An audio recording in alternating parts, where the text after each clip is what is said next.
नमस्कार, मैं हूं अर्पिता माथुर आपके साथ और आप देख रहे हैं वन उत्तर प्रदेश। खबरों की शुरुआत करेंगे इस वक्त की सुर्खियों के साथ। पीएम मोदी रहे अमेठी दौरे पर, भाजपा प्रत्याशियों के समर्थन में की जनसभा। पीएम ने विपक्षी दलों पर साधा निशाना, अखिलेश पर लगाए गुंडाराज को बढ़ावा देने के आरोप।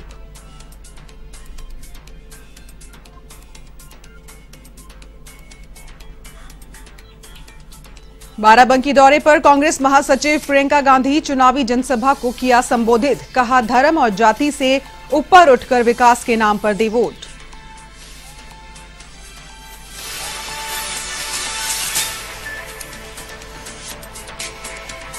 मुख्यमंत्री योगी आदित्यनाथ ने बाराबंकी में की जनसभा, भाजपा के लिए मांगे वोट। रामनगर में बंद पड़ी शुगर मिल को चालू करने का किया वादा।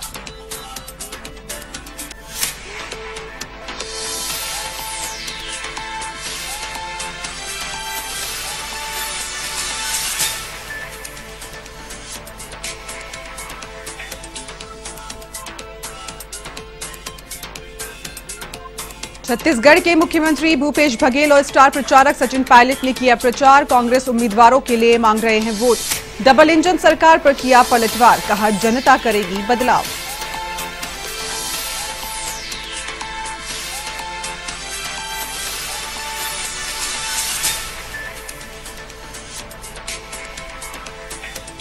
बुलंदशहर में नाबालिग छात्रा का गैंगरेप के बाद हत्या। ट्यूशन जाते समय 2 युवकों ने किया था अपहरण। लोगों ने एक आरोपी को पकड़कर किया पुलिस के हवाले, दूसरा फरार।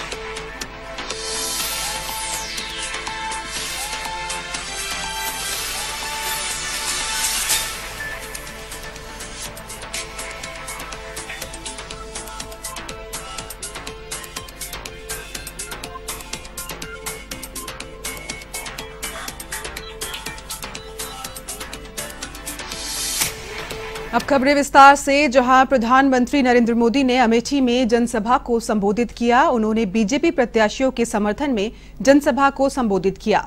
इस दौरान पीएम मोदी ने विपक्षी दलों पर निशाना भी साधा और केंद्र साथ ही राज्य सरकार की उपलब्धियों का जमकर बखान किया।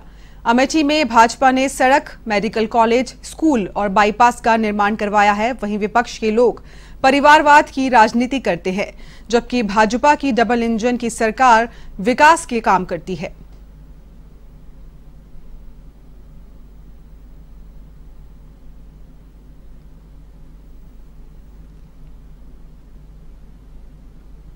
वहीं सीएम योगी आदित्यनाथ ने बाराबंकी में बीजेपी प्रत्याशी शरद अवस्थी के समर्थन में जनसभा को संबोधित किया और जनता से बीजेपी के पक्ष में मतदान करने की अपील की। इस दौरान सीएम योगी ने विपक्ष को जमकर आड़े हाथों लिया। साथ ही रामनगर की लंबे समय से बंद पड़ी शुगर मिल को सरकार आने के बाद नई शुगर मिल स्थापित करने का वादा भी किया।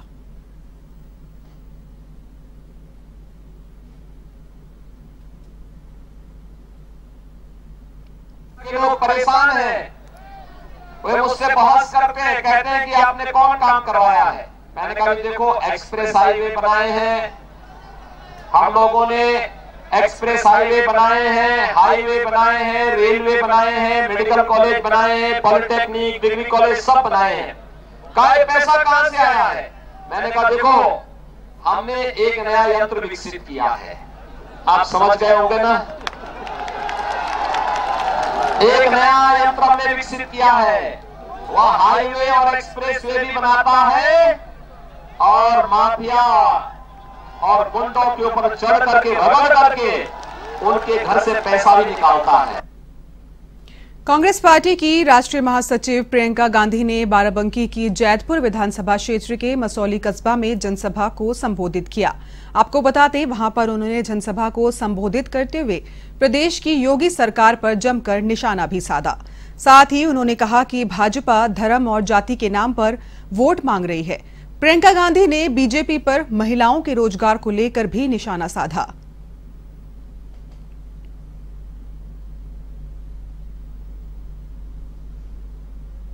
पार्टी के सभी पदाधिकारी और नेतागण जो मंच पे उपस्थित हैं और जो आपके साथ यहाँ मौजूद हैं, सबको बहुत बहुत स्वागत। मेरी बहनों, आपको बहुत बहुत स्वागत। भाइयों, आपको भी बहुत बहुत स्वागत।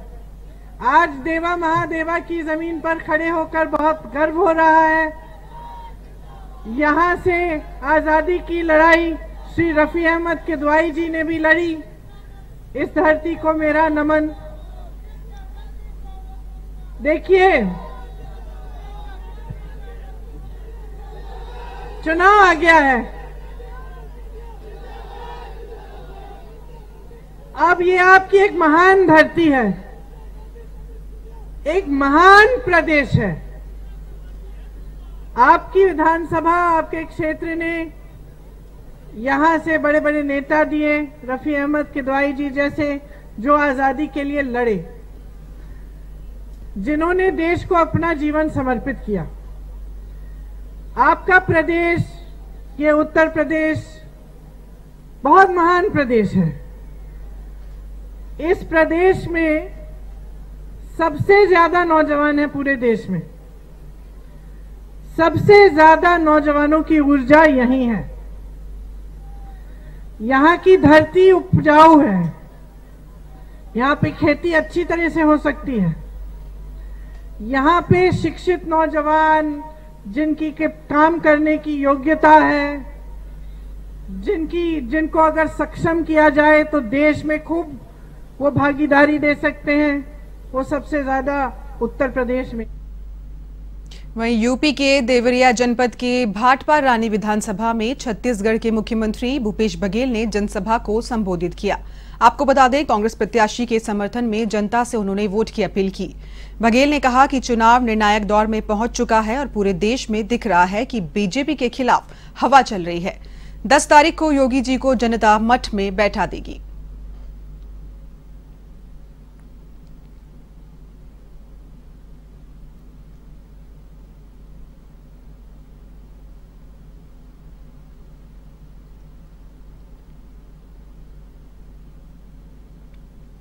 वहीं यूपी विधानसभा चुनाव के रण में राजस्थान से कांग्रेस विधायक सचिन पायलट भी प्रचार प्रसार में जुटे हैं। महराजगंज जिले की फरेंदा विधानसभा में कांग्रेस प्रत्याशी के लिए पायलट ने वोट की अपील की। इसके बाद सचिन पायलट ने डबल इंजन की सरकार पर जमकर निशाना साधा, साथ ही महंगाई, बेरोजगारी के मुद्दे पर सरकार को घेरा।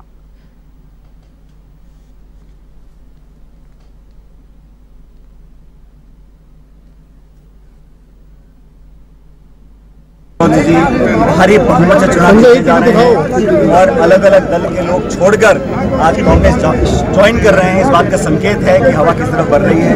उत्तर प्रदेश के अंदर जो डबल इंजन की सरकार है, जिनका पूर्ण बहुमत इनको हासिल था, इनके 1 दर्जन विधायक छोड़ के चले गए, 3 कैबिनेट के मंत्री इस्तीफा दे गए।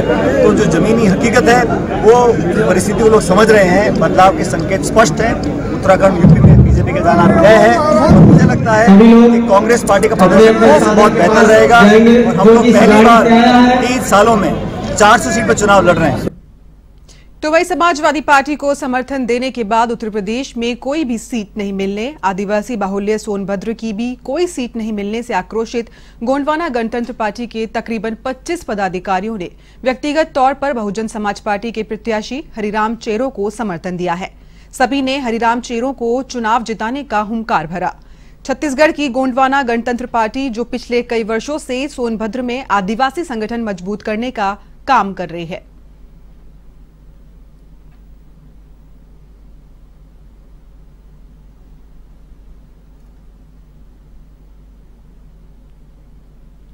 वहीं यूपी में विधानसभा चुनाव के 5वें चरण में 27 फरवरी को वोटिंग होनी है। रविवार को होने वाले चुनाव में 12 जिलों की 61 सीटों पर मतदान होगा। इस चरण में 692 उम्मीदवार अपना भाग्य आजमा रहे हैं।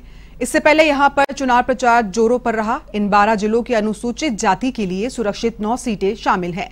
इन जिलों में श्रावस्ती, बहराइच, बाराबंकी, अयोध्या, अमेठी, रायबरेली, सुल्तानपुर, गोंडा, प्रतापगढ़, कौशाम्बी, प्रयागराज और चित्रकूट जिले शामिल हैं। इस चरण में कुल 692 उम्मीदवार मैदान में हैं, जहां प्रतापपुर सीट के लिए सबसे अधिक 25, जबकि मिल्कीपुर, प्रयागपुर, बाराबंकी, जैतपुर, हैदरगढ़, सदर और कादेपुर सीट के लिए सबसे कम 7 उम्मीदवार मैदान में हैं। साथ ही इन सभी उम्मीदवारों के भाग्य का फैसला इस चरण में मतदाता इनके भाग्य का फैसला करेंगे।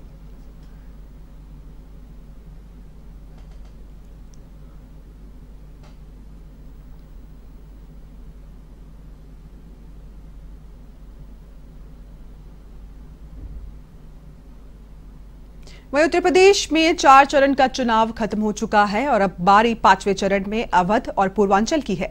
यूपी के 7 चरणों के चुनाव में सबसे ज्यादा सीटें इसी चरण में हैं, जहां पर 692 उम्मीदवार किस्मत आजमाने उतरे हैं। 5वें चरण में भगवान श्री राम के अयोध्या से लेकर प्रयागराज और चित्रकूट जैसे धार्मिक नगरी में सत्ता पक्ष और विपक्ष के बीच सियासी संग्राम होने हैं। बीजेपी के लिए अपने दुर्ग को बचाए रखने की चुनौती है, तो सपा, बसपा और कांग्रेस सत्ता की वापसी का दारोमदार इसी चरण में टिका है। सूबे के बदले हुए सियासी समीकरणों में बीजेपी के सामने पिछली बार की तरह नतीजे दोहराना आसान नहीं दिख रहा, तो सपा गठबंधन के लिए भी चुनौतियां कम नहीं है। ऐसे में सबसे बड़ी चुनौती कांग्रेस के सामने अमेठी रायबरेली में है। अमेठी में राहुल गांधी को 2019 में हार का मुंह देखना पड़ा था। ऐसे में कांग्रेस हर हाल अमेठी में वापसी करना चाहती है। वहीं बसपा भी इस चरण में अपनी उपस्थिति दर्ज कराने के लिए बेताब है।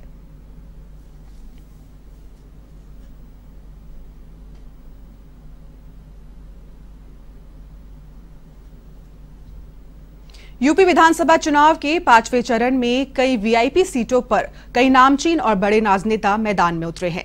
यूपी सरकार के कई मंत्री और सांसदों की प्रतिष्ठा दांव पर लगी है। इसी चरण में अमेठी, चित्रकूट, रामपुर, खासकुंडा, चिराथू, प्रयागराज, पश्चिम प्रयागराज, उत्तर के साथ ही प्रयागराज दक्षिण भी अहम सीटें हैं।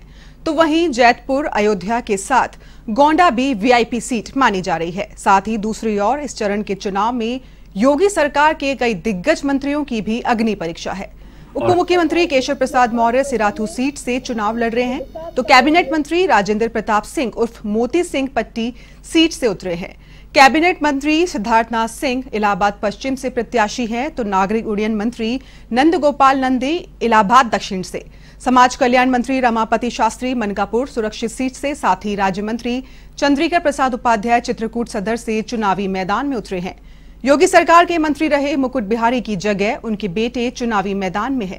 साथ ही प्रतापगढ़ की सियासत के बेताज बादशाह कहे जाने वाले कुंडा से निर्दलीय विधायक रघुराज प्रताप सिंह उर्फ राजा भैया इस बार अपनी जनसत्ता पार्टी से चुनावी मैदान में उतरे हैं। 5वें चरण में केंद्रीय मंत्री अनुप्रिया पटेल की मां कृष्णा पटेल प्रतापगढ़ सदर, साथ ही बहन पल्लवी पटेल सिराथू सीट से चुनावी मैदान में उतरी है।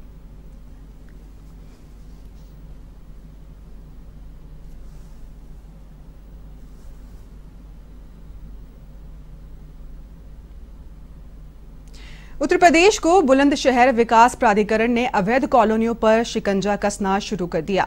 वहीं बीडीए सचिव संतोष कुमार ने बताया कि अब जिले में अवैध कॉलोनियों का निर्माण नहीं होगा। वहीं अवैध कॉलोनी काटने वालों को अब बख्शा नहीं जाएगा। इसके अलावा बिना नक्शे वाले सभी अवैध निर्माणों पर कार्रवाई की जाएगी। वहीं चुनाव काउंटिंग के बाद अवैध निर्माणों को ध्वस्त किया जाएगा।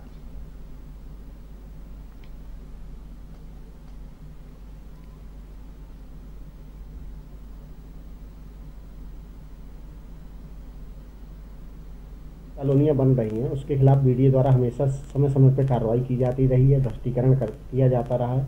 वर्तमान में भी जो भी अवैध कॉलोनियाँ बन रही हैं सभी को नोटिस इशू किए जा रहे हैं। सुनवाई का मौका देते हुए यदि उनके द्वारा समन मानचित्र या मानचित्र प्रस्तुत नहीं कराया जा रहा है तो हम उनको ध्वस्तीकरण कराएंगे।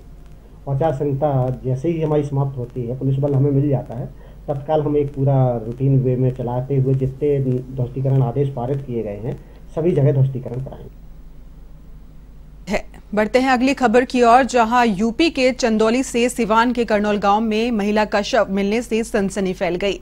शव मिलने की सूचना पाकर एएसपी समेत पुलिस के आला अधिकारी मौके पर पहुंचे और घटनास्थल का जायजा लिया।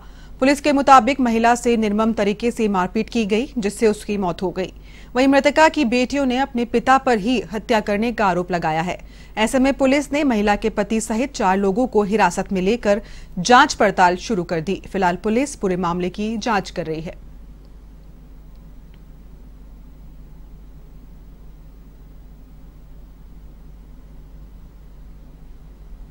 आज करनौल गांव के बाहर खेतों में एक महिला की डेड बॉडी मिली है। थाने पर सूचना प्राप्त हुई थी, उनकी बेटियां गई थी मृतका की। उनका ये कहना है कि उनके माता की हत्या हुई है। हत्या के बारे में जांच की जा रही है। हत्यारे का पता चल पाया कौन है? अभी उसमें जांच चल रही है। क्या विधि कार्रवाई की जा रही है? अब उसमें कुछ लोगों को हिरासत में लिया गया है और पूछताछ के बाद जो भी सूत्र मिलेंगे, जो भी साक्ष्य मिलेंगे, उसके हिसाब से। यूपी के कौशाम्बी में एक ऑटो अनियंत्रित होकर पलट गया। इस हादसे में एक होमगार्ड की मौत हो गई, जबकि आधा दर्जन के करीब सवारी घायल हो गए हैं। मौके पर मौजूद ग्रामीणों ने घायलों को अस्पताल पहुंचाया, जहां पर सभी घायलों का इलाज जारी है। आपको बता दें, फिलहाल पुलिस ने एक शव का पोस्टमार्टम करवा कर जांच शुरू कर दी है।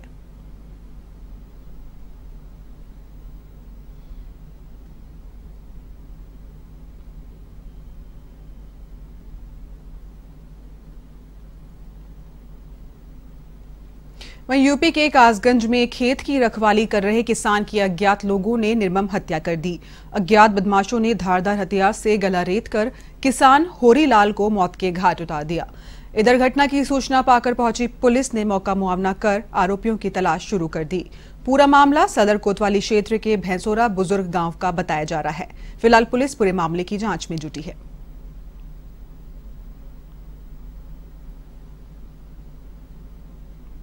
ये थाना कासगंज में ग्राम भैंसोरा एरिया में एक डेड बॉडी मिलने की सूचना पुलिस को प्राप्त हुई थी। मौका मुआयना अधिकारियों द्वारा फील्ड यूनिट, डॉग स्क्वाड मेरे द्वारा किया गया।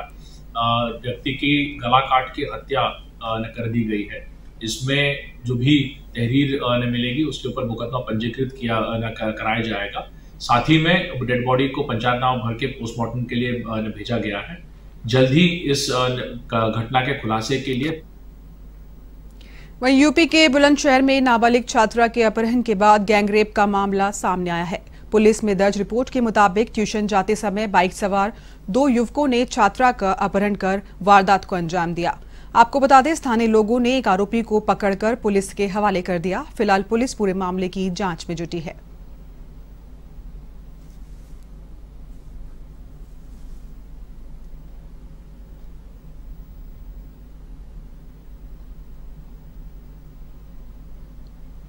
बुलंदशहर के कुरेना गांव के पास सड़क हादसे में एक किसान की दर्दनाक मौत हो गई। मृतक किसान गन्ने से लदी ट्रैक्टर ट्रॉली लेकर जा रहा था, तभी कुरेना के पास तेज गति से आ रहे ट्रक ने ट्रॉली को टक्कर मार दी। टक्कर इतनी जबरदस्त थी कि ट्रॉली में लदा सारा गन्ना ट्रैक्टर पर बैठे पुष्पेंद्र पर जा गिरा, जिससे उसकी मौत हो गई। फिलहाल पुलिस पूरे मामले की जांच में जुटी है।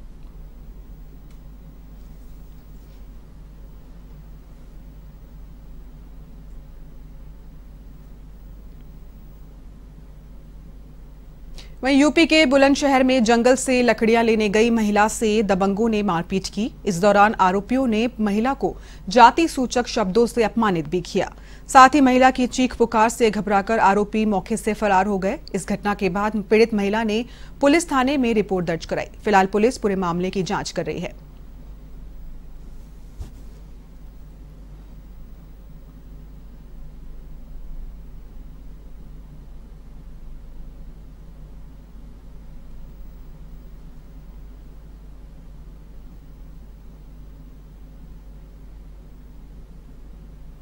तो वहीं यूपी के कानपुर देहात में रेलवे के महाप्रबंधक प्रमोद कुमार ने क्रॉसिंग गड़ाईखेड़ा में पटरियों और गुमटी का निरीक्षण किया। इस दौरान गांव के ग्रामीणों ने गड़ाईखेड़ा क्रॉसिंग बंद रहने की शिकायत करते हुए एक ज्ञापन रेलवे बोर्ड के महाप्रबंधक को सौंपा। साथ ही ग्रामीणों ने बताया कि गड़ाईखेड़ा में क्रॉसिंग नंबर 207 को हमेशा बंद रखा जाता है, जिससे लोगों को परेशानी का सामना करना पड़ता है। वहीं लोगों को अस्पताल पहुंचने में भी दिक्कतों का सामना करना पड़ता है।